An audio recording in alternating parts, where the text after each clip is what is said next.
para continuar con el tema de Jimena, más allá del abordaje en la parte aguda del paciente física, también es importante abordar al paciente en su parte emocional. Esto influye mucho en su desarrollo y en su desempeño. Entonces, vamos a iniciar con el tema.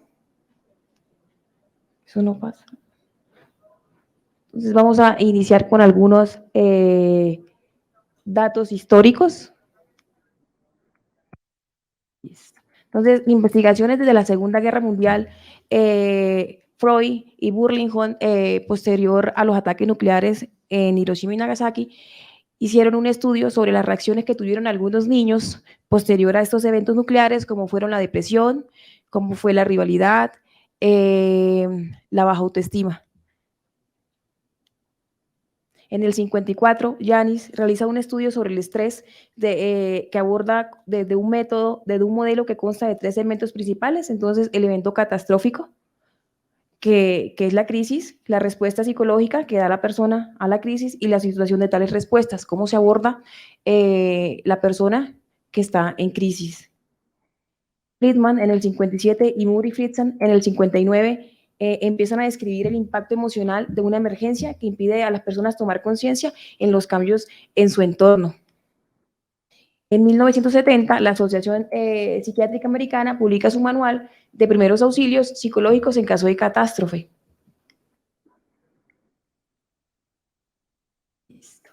En 1983, Leopold Velat y Helen Segal publica el manual de psicoterapia breve intensiva y de urgencias.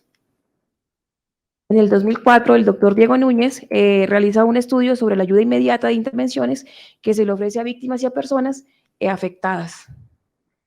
En el 2009, el doctor Corral realiza un estudio sobre los primeros auxilios psicológicos y lo define como un conjunto de estrategias puestas en marcha de manera inmediata sobre personal sanitario, sobre los bomberos y policías, tras un suceso crítico y que estén orientadas a prevenir y disminuir las consecuencias negativas en la salud mental de los afectados.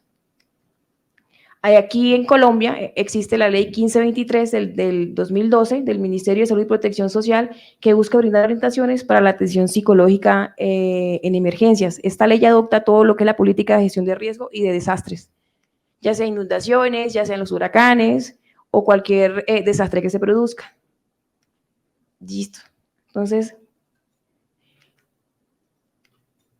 la Cruz Roja y la Media Luna en el 2003 refieren que los responsables de brindar apoyo psicológico deben poseer básicamente cualidades para el trato con los demás y mostrar preocupación y buena disposición. Toda persona, cualquier persona en cualquier lado puede implementar los primeros auxilios. Simplemente debe tener las destrezas de escuchar a la persona, de abordarla de una buena manera, de saber escuchar, de no ir y señalar a la persona. Entonces, y ser empático. Realmente no debemos ser profesionales para abordar y para tranquilizar a una persona que esté en un momento de una crisis.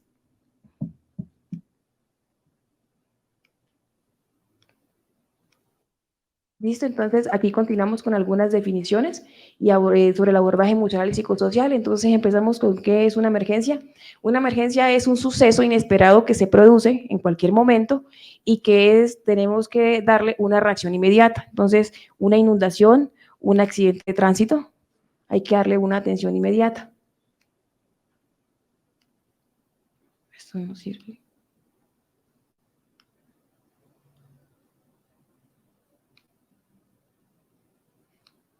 Posterior seguimos con la crisis. Entonces, la crisis es una alteración o una disrupción de la homeostasis psicológica del individuo en la que fallan los mecanismos de afrontamiento. Básicamente es el desorden emocional que se puede enfrentar una persona cuando la capacidad de respuesta que tenía no es suficiente para enfrentar la situación que está viviendo.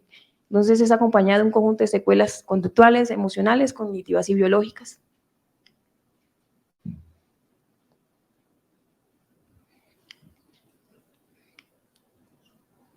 Listo. Entonces vamos a seguir sobre los tipos de crisis. Entonces tenemos la crisis circunstancial, son aquellas relacionadas con los factores ambientales. Entonces un ejemplo puede ser la muerte de algún ser querido, un incendio. Y las del desarrollo son las que van ligadas directamente con el ciclo de vida de la persona. Son aquellas crisis que tenemos cuando pasamos de la pubertad a la adolescencia, todo eso que enfrentan los adolescentes sobre que se están descubriendo, su sexualidad, todo eso, cuando vamos a ser padres, que no sabemos pues, cómo criar un hijo, entonces todo eso que nos enfrentamos durante esas etapas de la vida, pasar a la vejez.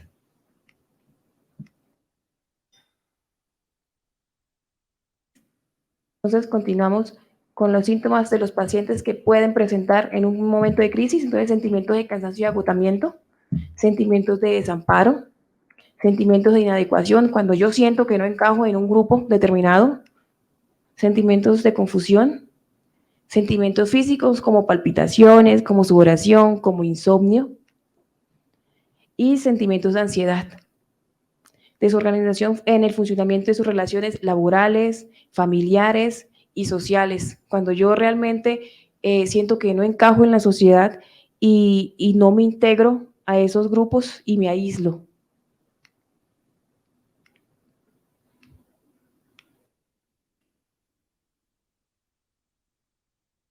Entonces, las fases de la crisis, aquí vamos a dar un ejemplo en urgencias. Entonces, el evento precipitante. Entonces, para continuar hablando del paciente que llegó con ideación suicida, entonces llega el paciente a urgencias, lo aborda la enfermera del triage, nota que el paciente está alterado y le manifiesta que tiene sentimientos de inadecuación, que se quiere de pronto hacer daño. Entonces, la enfermera, que es la que la aborda en primera instancia, tiene que hablar con el paciente de una manera respetuosa y ante todo, pues pedir permiso para hablar e intervenir al paciente, que el paciente se sienta tranquilo, se sienta en una atmósfera de confianza.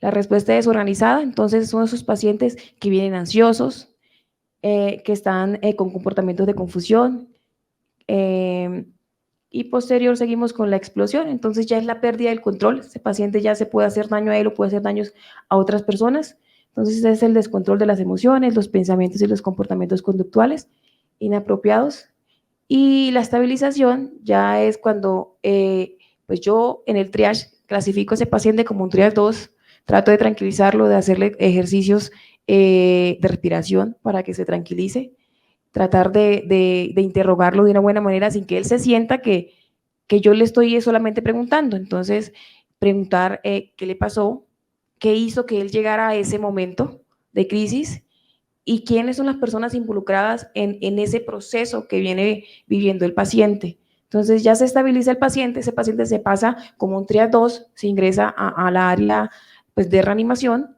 y posteriormente lo valora el doctor y hace una evaluación y llama al psiquiatra, que es la persona que ya viene a intervenir y la terapia directamente con el paciente. Y ya por último, ya la adaptación, que ya es cuando yo me tranquilizo y cuando yo integro eso que me pasó y por lo que estoy pasando a mis actividades de la vida diaria y le doy una solución.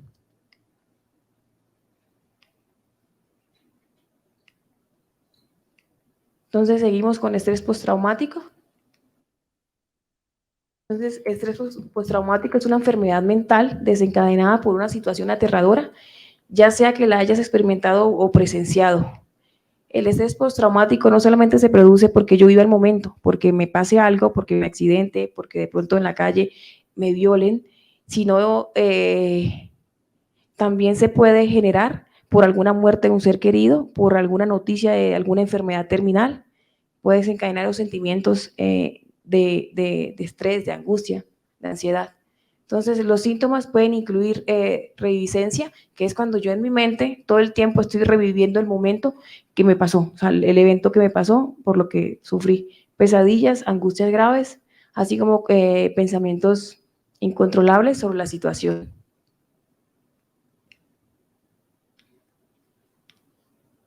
No pasa.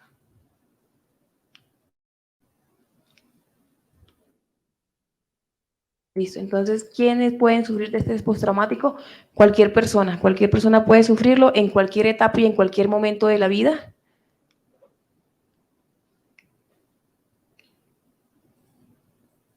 ¿Cuáles son los síntomas que se presentan con el trastorno de estrés postraumático? Entonces, para que se considere un trastorno ya postraumático, tiene que durar más de un mes y el comportamiento tiene que ya intervenir en las relaciones y en su funcionamiento en su vida diaria y en sus relaciones laborales y familiares. Entonces, los síntomas son de reviviscencia, como les dije, cuando el paciente revive el tiempo, el evento en su mente. Síntomas de evasión, cuando el paciente no quiere salir porque cuando sale le revive y le recuerda el momento.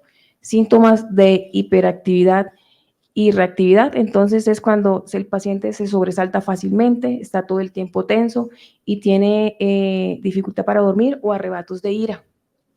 Los síntomas cognitivos y el estado de ánimo es cuando presento problemas para recordar los detalles del impacto, pensamientos negativos hacia mí y pérdida del interés en las actividades placenteras de la vida diaria.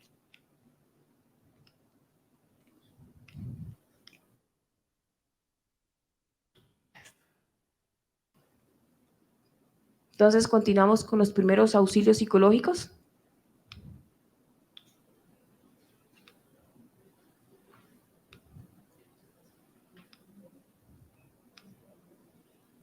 Listo. Entonces, ¿qué son los primeros auxilios psicológicos? Es la intervención psicológica en el momento de crisis. Es la ayuda breve e inmediata de apoyo a la persona para restablecer su estabilidad personal a nivel emocional, físico, cognitivo y conductual. La ayuda psicológica se hace en la primera hora para poder abordar al paciente de una buena manera y tener un buen desenlace. Entonces, existen 3 aspectos que deben tener la persona que aborda al paciente. Entonces, proporcionar apoyo, ser empático, que la persona sienta que realmente lo está escuchando y no es por chisme, sino que él sí lo quiere ayudar. Reducir la mortalidad. Toda persona que está en crisis puede tomar decisiones autolesivas o lesionar a algunas personas, entonces tratar de mitigar esos riesgos y proporcionar el enlace con las fuentes de asistencia. Entonces, direccionar al paciente a una red de apoyo y guiarlo de una manera adecuada a las redes de apoyo que existen y a brindarle un acompañamiento.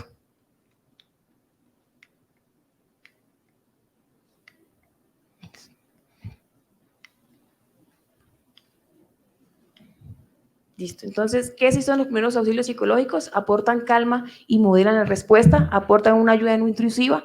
Yo no voy a opinar y a infundar un concepto en la persona. Yo voy a hacer yo voy a escuchar y a tratar de que esa persona se sienta cómoda y ayudarla, guiarla a que se calme. Más no voy a cuestionar ni a contar experiencias de pronto que yo haya vivido similares, porque pues no se trata de ponernos a la par con la persona, sino de tranquilizarla.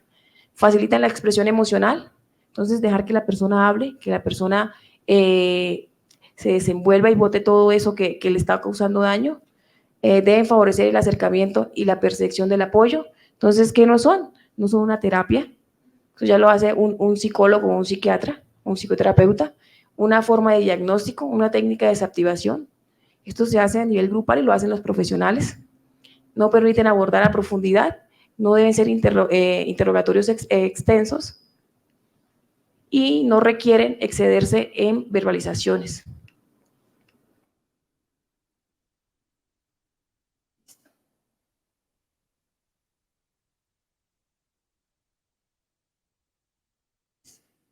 El objetivo de la intervención en crisis es ayudar a que la persona vuelva otra vez y restablezca emocionalmente a como estaba al inicio.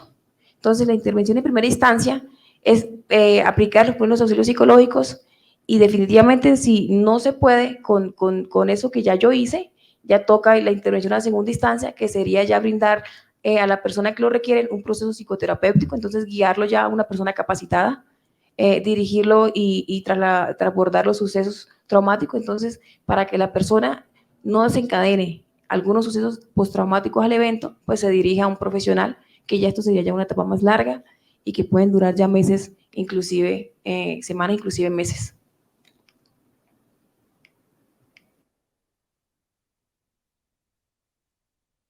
Entonces, ¿qué debe hacer la persona que lo está abordando? Examinar el contacto psicológico, entonces llegar y presentarse a la persona, a pedir permiso, examinar dimensiones del problema, entonces hablar con la persona y preguntarle si lo puede ayudar, en qué lo puede ayudar, qué fue lo que pasó, quiénes están directamente relacionados con el evento que está pasando, analizar las posibles soluciones, entonces yo qué puedo hacer para ayudar a la persona, asistir en la ejecución de una acción concreta, entonces yo lo voy a ayudar y lo voy a asistir en cada paso que da la persona, darle un seguimiento y en algunos casos, no solamente el contacto verbal es el adecuado, en algunos casos hay que analizar si de pronto la persona requiere de pronto un contacto físico, un abrazo, colocarle la mano en la espalda, como para que se sienta más tranquila y se sienta que está acompañada.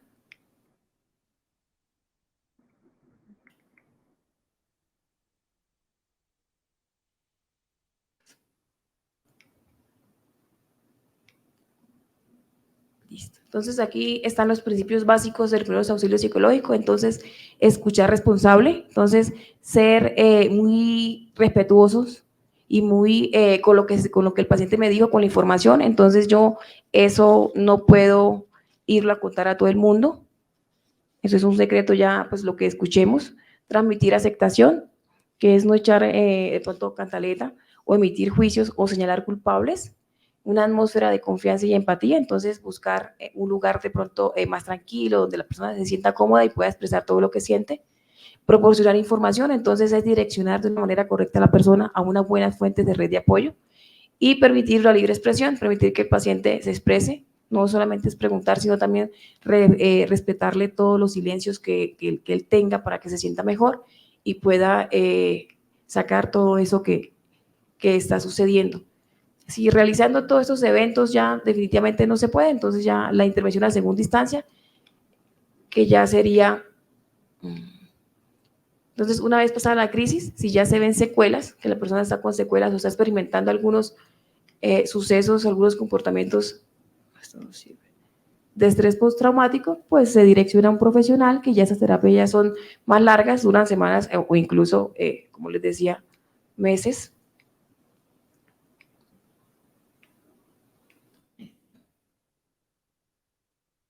En la Fundación Santa Fe de Bogotá contamos con algunos grupos de apoyo para la familia. Tenemos la familia y el paciente, tenemos el final de la vida y el apoyo emocional. Este grupo le brinda el apoyo al paciente y a su familia y le hace como un acompañamiento y un seguimiento. Y tenemos también un apoyo espiritual independientemente del culto, del credo que tenga la persona. También contamos con relacionistas y servicios de atención al paciente. Ellos nos apoyan en cualquier momento que el paciente tenga una crisis o esté inconforme con algo, entonces ellos abordan al paciente y tratan de guiarlo y de darle como una solución a lo que ellos están experimentando. Y para los trabajadores, para los colaboradores, tenemos el programa Me Cuido para Cuidarte, que se creó en pandemia y todavía pues sigue vigente, donde nos brindan un acompañamiento que requiramos de profesionales. Tenemos 10 minutos para ti. Durante el turno podemos salir a realizarnos estas pausas que nos brindan masajes y nos relajan. Integraciones grupales, tenemos integraciones de fin de año, tenemos integraciones para los niños y nosotros también tenemos integraciones con el ISMIT, donde todos nos relacionamos y compartimos.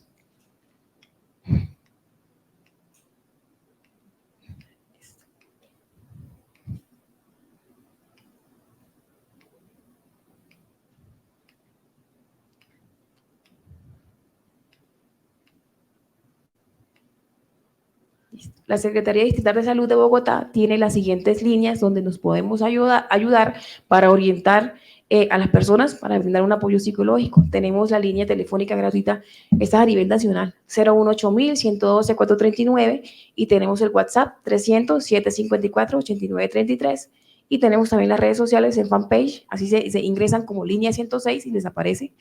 Y también tenemos directamente, podemos llamar a la línea 106, pues que es el poder de ser escuchado. Yo verifiqué y todas esas líneas sí funcionan y el WhatsApp también. están totalmente verificadas. Listo, entonces ya para terminar, les dejo esta frase del doctor Boris Cyrulnik, que es el padre de la resiliencia. Entonces, nunca se consiguen liquidar los problemas, siempre queda una huella, pero podemos darle otra vida, una vida más soportable y a veces incluso hermosa y con sentido. La invitación es para que todos nosotros, como personal de urgencias y de todo el área de la salud, miremos al paciente y lo abordemos como un todo. Yo sé que muchas veces estamos corriendo y tenemos mucho trabajo, pero a veces una persona con que le dedique 5 minutos y él sienta que realmente lo quieres escuchar, se puede sentir mejor y podemos abordar otras cosas que le pueden estar causando daño. Entonces la invitación es para que escuchemos y seamos empáticos y desarrollemos más inteligencia emocional con nuestros pacientes, que tanto nos necesitan. Entonces, muchas gracias.